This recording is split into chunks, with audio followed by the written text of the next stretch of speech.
Hey there, everyone. Thank you so much for joining in today. Super excited to have you here to answer the age-old question, is a gap year for me? And so we're going to be covering lots of information about gap years, and I'll be answering a lot of your questions because I know that this pathway is maybe not as well understood as we hoped it would be, and that it's a little bit less clear-cut than simply applying to university or college. There's a lot more fluidity in it. So by all means, please use the Q&A over on the side. If you have questions, it's just going to be a free-flowing conversation today. I want to keep it as casual as we can and as personal as we can. So I have no PowerPoint today. I just want to answer your questions and share what I know about the gap year ecosystem and how it works and why it might or may not be a really great option for you to explore. So my name is Michelle Dittmer, and I run the Canadian Gap Year Association. And yes, there is an association for that. And our job as a nonprofit organization, we don't make any money whether you choose a gap year or not. Our job is about education to let you know that this is an option for you. It is something that you can do, and to help people get access to the resources they need in order to make sure that that time is productive and well spent, and that you're making the best use of your time. So that's our job as an association, is to make sure that you have the resources that you need to decide if you should take a gap year. And then if that answer is yes, how do you make it purposeful? That's what we are all about. And that's what I'm going to try and give you a little bit of insight into today. So that's who I am. That's where I'm representing. And gap years are my life. So no question will come as a surprise to me. But make sure you ask them. Number one, I want you to have the information that you need. Number two, I don't want to be bored. So let's have a conversation here. Let's have a discussion around gap year. So the first question that usually comes up is, well, what is a gap year? I've heard about it, but I don't really know a ton about it. So a gap year is when somebody intentionally pushes pause on formal education. So formal education is like high school, college, universities, very, very structured. So they're intentionally pushing pause, saying, hey, I'm going to take a break. I need or want to take a break from this world of academics, and I want to do something different. And what that something different looks like is different for every single person. So the three most common are working, volunteering, and traveling. Those are the things that we usually hear about, but we also hear about people starting businesses, people building art portfolios, people are working for social justice causes or climate action. You name it, people have done it. So really, it's a time to push pause on formal education and do something to further your own personal or professional goals. So that could be something super strategic, like getting an internship in a particular industry. It could be something completely frivolous, like you want to find the best croissant recipe this side of the planet. Whatever that is for you, we want to make sure that we are setting goals and we are working towards it. So that's kind of level setting. What is a gap year? It's pushing pause intentionally for a short period of time to do something other than be a full-time student. So there we go. That's kind of the very, very baseline of where we're going to start this conversation today. And I see there's lots of questions coming in, which is really, really awesome. So I will be answering them kind of as they come in and as they make sense to this conversation. So Amy's question is, the gap year always a year, or could it be shorter or longer? Great question, Amy. Yeah, gap year is kind of a misnomer. It doesn't necessarily have to be 12 months. We see that people can take a gap semester. So often students who are going to go back and do a victory lap or go back to high school, maybe they don't want to go for the entire year. Maybe they're going to go for a semester and finish up in February and then take from February to September off as gap time. Sometimes people will take 2 years as part of their gap time. So really it is a little bit flexible there in terms of how long it could take. I would say that the standard gap year is kind of from finishing grade 12 all the way through to the following September. So usually just a little bit over a year. That being said, gap years don't have to happen after grade 12. About 70% of the people that we work with and that we receive questions from are coming right out of grade 12, but the other 30% are coming mid post secondary. So they've either started a program or they've actually graduated their undergrad and they need a break before they're going into med school or law school or graduate school. So it doesn't actually have to be right after grade 12 either. So that's a great question. I love these questions coming in here. What are some common pitfalls of a gap year and how do people return to post-secondary from a gap year? Okay, great questions here. Pitfalls. The pitfalls for taking a gap year are doing nothing, not making decisions. And I think one of the things that people don't realize is that taking a gap year is a lot of work. When you sign up for college or university, you kind of have to make a couple decisions: which school, which program, and like which courses.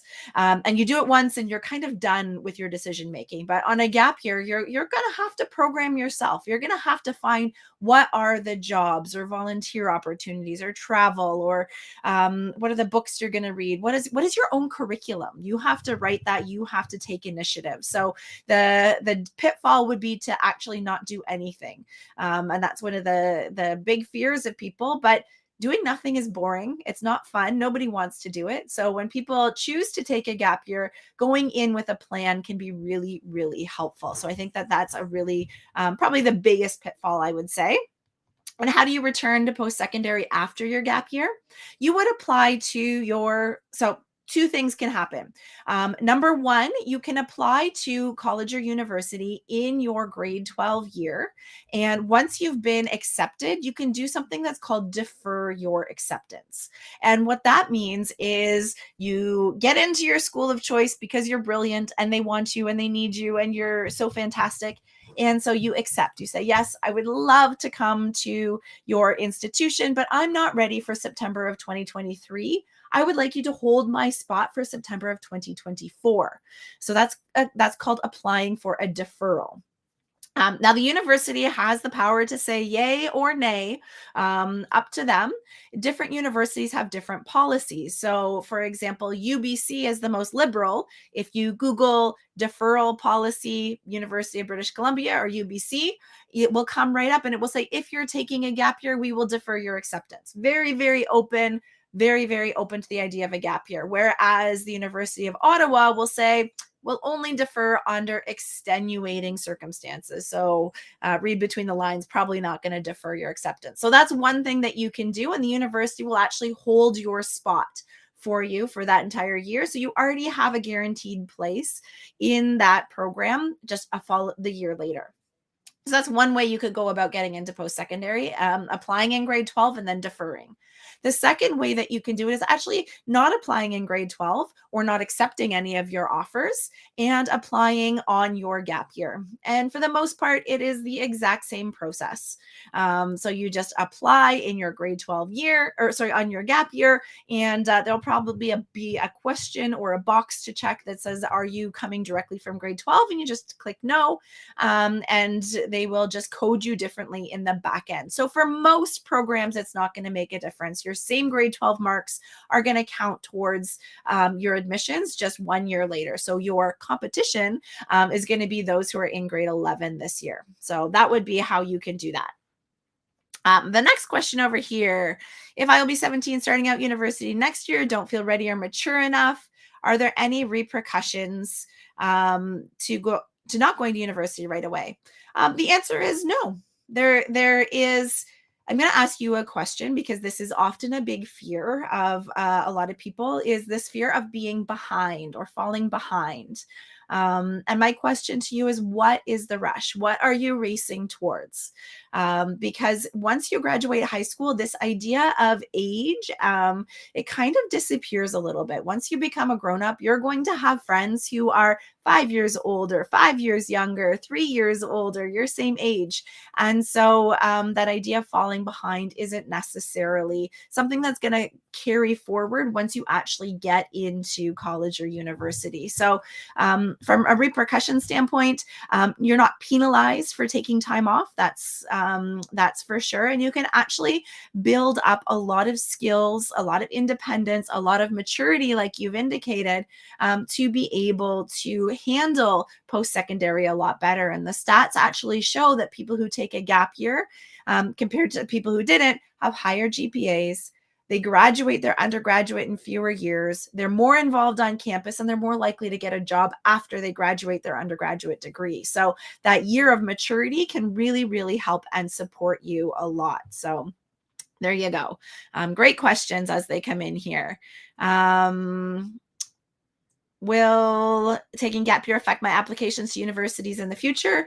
No, your same grades will count unless you've upgraded your grades on your gap year. It's pretty straightforward. I think you'll be really set there. A lot of these questions are very similar about how it impacts, unless it's a very, very highly competitive program. And in that case, I would recommend deferring your acceptance rather than just applying the year later. After taking a gap year, would it be hard to adjust to university and making friends of younger ages? Was that hard? Absolutely not. Like I said, age is just a number. And after you graduate high school, you'll see how quickly that disappears. It might sound funny right now to think of somebody in grade 10 being your friend, because that's kind of weird in high school. But the reality is, once you are out of high school, you don't even know how old people are for the most part. So there'll be people in your university classes that are 30, people in your university classes that are 40. And it's just a matter of getting to know people. Some people are scared that they are going to forget how to study. And it's kind of like riding a bicycle. You have ridden a bicycle for almost the majority of your life right now. Same thing with being a student. You've been a student for a long time. You've developed some really, really great habits and skills. Now, if you don't ride a bicycle for a long time, you get back on, you're going to be a little bit wobbly, but it does come back. So it's just a matter of how quickly can you readjust to being able to be a student again. So I have a really great podcast with a first year professor of math at York University. And I asked him that question, can you tell the difference between somebody who's taken time off and not? And he said, the reality is everybody forgets how to integrate over the summer, whether you've taken calculus first semester and then you don't see it until the following September, or if you've just taken the summer off, you're going to forget how to do these things. What separates a good student from a not so good student is how quickly can you relearn some of these elements. So I would say it's not difficult to get back into the groove.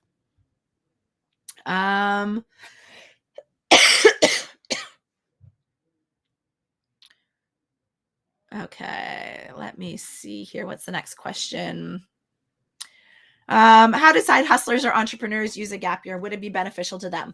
Yes, 100%. So we're seeing a lot more gap year students take on entrepreneurship on their gap year. So we have some that are setting up kind of side hustles, passive income sources, drop shipping companies, things like that, that are going to be that supplemental income stream throughout university. So they spend their gap year really getting that established, up and running, getting all of the foundations built for that so that it can continue to operate throughout their undergraduate experience. And we see people devoting their time to getting a business up and off the ground. And the nice thing here in Canada is we have so many resources for youth entrepreneurs to be able to tap into funding, mentorship. They're incubators. There's a great program out of the University of Waterloo called League of Innovators that has programming that will help you incubate your idea and get it up and off the ground. So side hustles and entrepreneurs, really, really great opportunities to do that. How can you respond to a family about wanting to take a gap year, but they're pressuring you to go into post-secondary school? Great question. So we have a really great resource on our website. So I'm gonna have to tell you this URL out loud because I don't think there's a chat option here, but it's cangap.ca slash talking to your parents. CanGap.ca slash talking to your parents.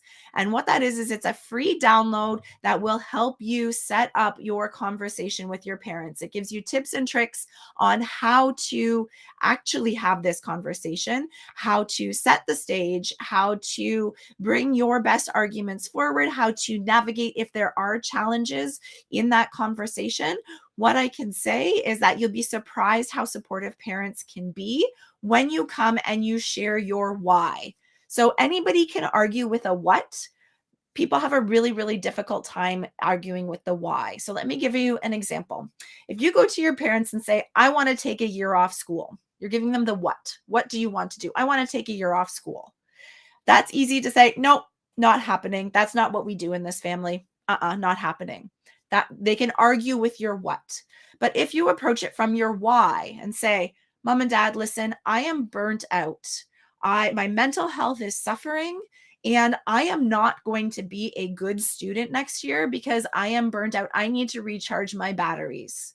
The way I think I can do that is by taking time off school. Your parents are going to have a harder time faulting you for the fact that you are burnt out. So always starting with that why, whatever that why is a really great place to start. And also to show that you have researched this option. So not just saying, I want to take a year off, but what are you going to do during that year in order and be able to demonstrate that you are mature enough for this. You've done your research and you have a rough plan in place. So you don't need everything to be hammered out exactly right, but being able to actually approach them and say, these are the things that I would like to do on this gap year. I would like to work. And if I work for 40 hours a week, I can make $25,000, which is going to pay this part of my tuition. And I'm going to take this course and I am going to volunteer in this place. That will give them the idea that you are really thinking about this as a mature human being. And that's what they want to see as a parent. So I hope that that is helpful.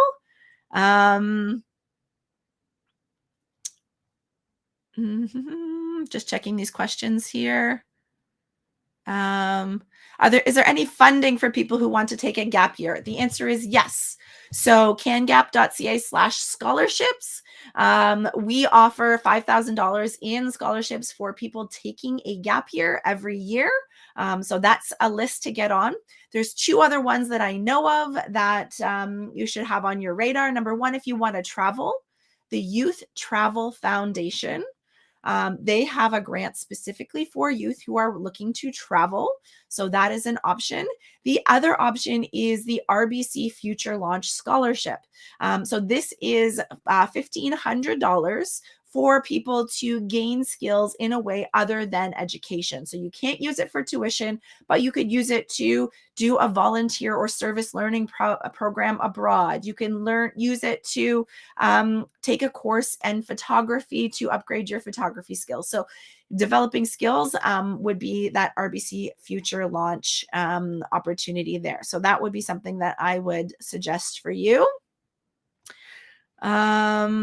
Tips on how to stay motivated for going back to school when taking a gap year. This is another big concern. People think they're not going to go back. The stats show that, again, depending on the study, between 81 and 90% of people who take time off do return to post-secondary. So the percentages are very, very high, and that's for a couple of reasons. Number one, you realize that you actually need further education to lead a pretty darn good life. So you'll realize that you have a particular passion for an area and you'll be excited to study it.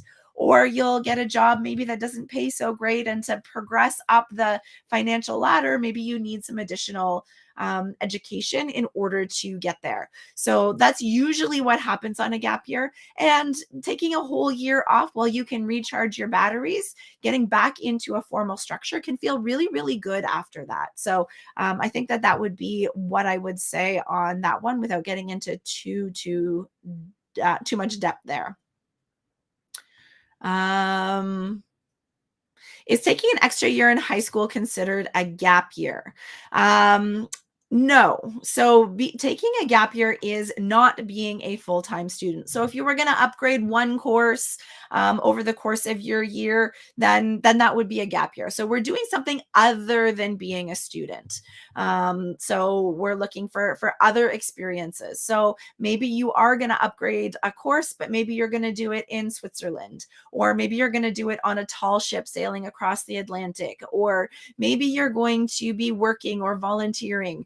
Those are more gap year style things rather than the victory lap or the 13th year of being a high school student. So I think that might answer that question there.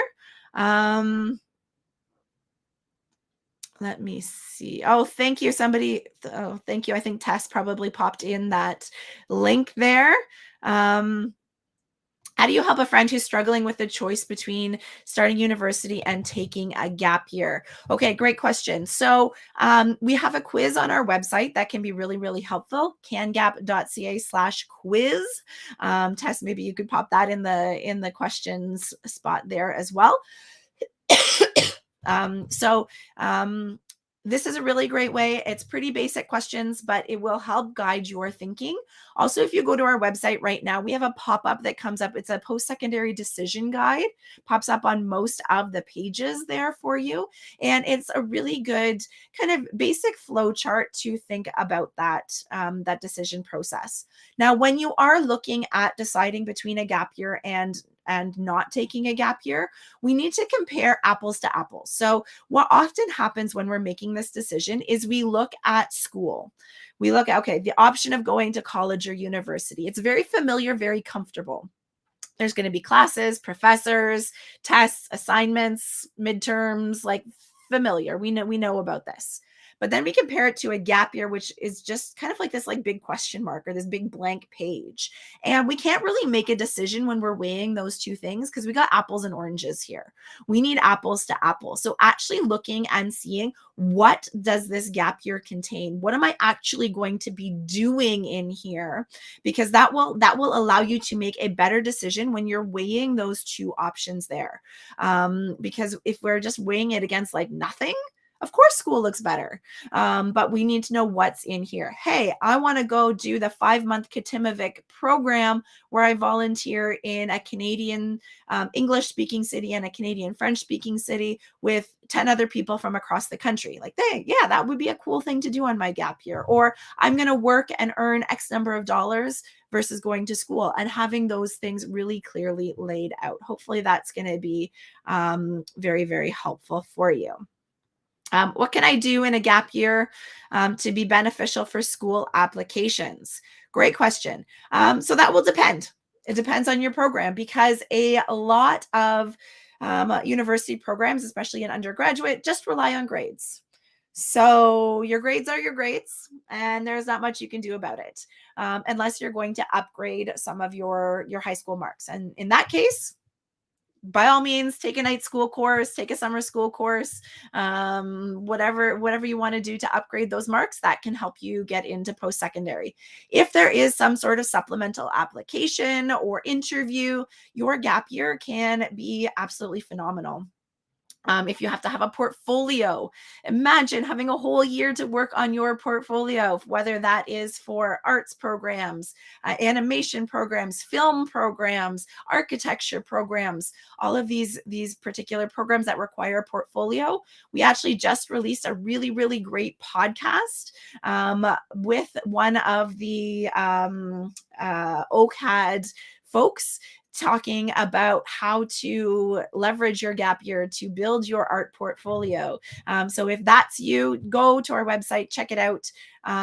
Or you can just go to whatever podcast streaming platform you use, or it's on our YouTube channel as well. So you could just search the Canadian Gap Year Association on YouTube and look for the episode on portfolios. It's with a young girl named Danielle. So that could be really, really great there. What are popular options for a gap year? Okay. Like I said, the most common three things that people default to on when they think about their gap year, they think about working. So actually earning money on your gap year. So most Canadians will spend a good chunk of their year earning money to pay for post-secondary, or to pay for a larger trip in the second half of their gap year, or to buy a new computer for school, whatever it happens to be. But a good portion of the time often is spent working. Other people will volunteer. So finding volunteer internship placements, working in doctor's offices, working in physiotherapy offices, law offices, whatever industry you're interested in, maybe giving back, working on these passion projects, committing your time to climate action work or any social justice topic of your choice. Lots of different options there.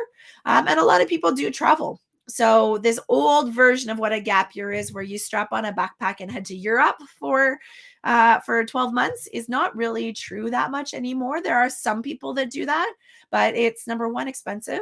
And number two, a lot of students don't have the experience or the confidence to do that right out of high school. So what a lot of people will do is they will do shorter trips, maybe working with different organizations. Some people want to go and do service learning, so actually volunteering in another country. Some people want to go and do more touristy style trips, and that's perfectly fine too. So there's lots of different options for the travel component. So those are some of the most popular things. But again, we also see people starting businesses. We see people taking care of their mental health. We see people working on all of their hobbies that they had to put and cast aside to focus on their grades. We see people working on their physical health, working towards bodybuilding. We see people buying old cars and fixing them up over the course of their gap year. So really, it is just anything under the sun that is going to help you move you closer to your own goals. So we've only got 3 minutes. So if you do have any other questions, you got a couple of minutes to pop them in there. Are there resources for people who want to start a business while on a gap year? There are tons of entrepreneur programs for youth here in Canada. So a couple that just off the top of my head, Futurepreneur Canada. They have lots of resources, business planning templates. You can get connected with funding and mentors. Another one in Ontario specifically is the Summer Youth Jobs Entrepreneur funding, where you can get funding to start up a summer business. And the other one that comes to mind is out of the University of Waterloo. It's called League of Innovators. Lots of different opportunities there. Can you still apply for scholarships after taking a gap year? The answer is yes. Yes. So you have to read the fine print. There are certain scholarships that require you to be a grade 12 student going directly into post-secondary. So when you are looking at scholarships, make sure you are reading the fine print, because in some cases you will not be eligible for some of those scholarships. So do check that out. But in other cases, you're going to be more eligible to win them because you're going to have a year's worth of experience that somebody who didn't take a gap year doesn't have. So again, it's a little bit of a double-edged sword there. So I hope that answers all of your questions. For the sake of time, I am going to wrap up because you may want to be heading to other presentations. My best recommendations for you is to really do some research. So the same way that you're researching post-secondary schools, think about researching different gap year programs. Because there really is something out there for everyone, whether you want to make your own film on your gap year, whether you want to travel the world, whether you want to earn money, start your own business, get your pilot's license, whatever it may be, there is something out there for you. So I really encourage you to do some research. If you do need support, the Canadian Gap Year Association, we are here to help you. We have a great Discord server, cangap.ca/Gapper Connect, GAPPER CONNECT. You can jump in there. We've got over 250, I think, Gap Year students or people considering a gap year, mostly Canadian, but they're coming in from all over the world. They found us on Reddit. And so we're growing a really cool community of folks there that you could come in and join there. Check out our website. So many cool opportunities. Follow us on Insta. Lots of really great content being posted there as well. If you're doing your research, YouTube, we've got tons of resources on there. We have a team of gap year ambassadors that share their learning and their experience of what it was like to take a gap year. So you don't have to listen to this cranky old lady. You can listen to people who are either currently on their gap year or just finished it. They've got tons of great advice for you. But if you do have questions, go to our website, cangap.ca, and we are more than happy to answer any questions that you have, or you can come and join us in our booth and ask your questions there. If I missed your question, I'm so sorry. Half an hour is not a lot of time, and you had some really, really great questions. So enjoy the rest of the fair. Thank you for coming out tonight, and I will head over to my booth now and answer the questions as they pop up in there. So thanks so much for having me, and I look forward to supporting you on your gap year journey. Take care.